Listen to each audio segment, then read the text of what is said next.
Route du commerce international, le podcast.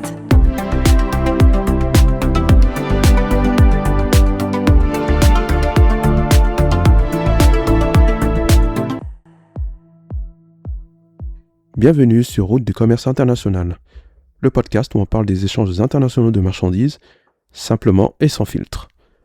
Dans ce podcast, vous allez découvrir dans chaque épisode ce qu'est la logistique internationale, plein d'infos et de notions de base, des conseils pratiques et des cas concrets dont certains vous sembleront peut-être familiers si vous suivez régulièrement l'actualité, mais aussi des erreurs à éviter, et croyez-moi, il y en a pas mal.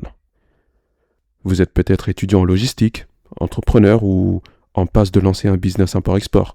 Alors, ce podcast est fait pour vous raconter en détail les coulisses du transport international de marchandises. Restez connectés et découvrez les divers épisodes à venir sans en rater une seule miette.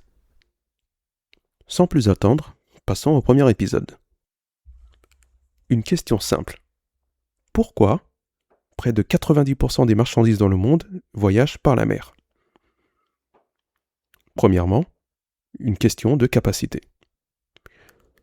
Le transport maritime permet de déplacer des volumes gigantesques.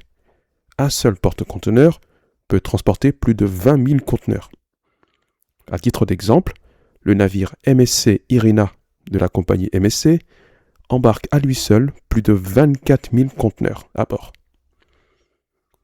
À titre de comparaison, un avion cargo transporte environ 100 tonnes. Un navire peut transporter 200 000 tonnes.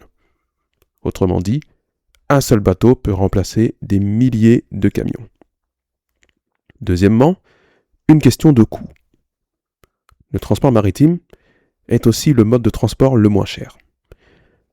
Acheminer un conteneur entre l'Asie et l'Europe peut coûter quelques milliers d'euros.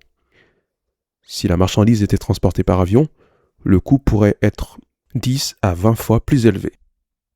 C'est d'ailleurs pour cela que la plupart des produits du quotidien tels que les vêtements, les meubles, l'électroménager voyagent par bateau.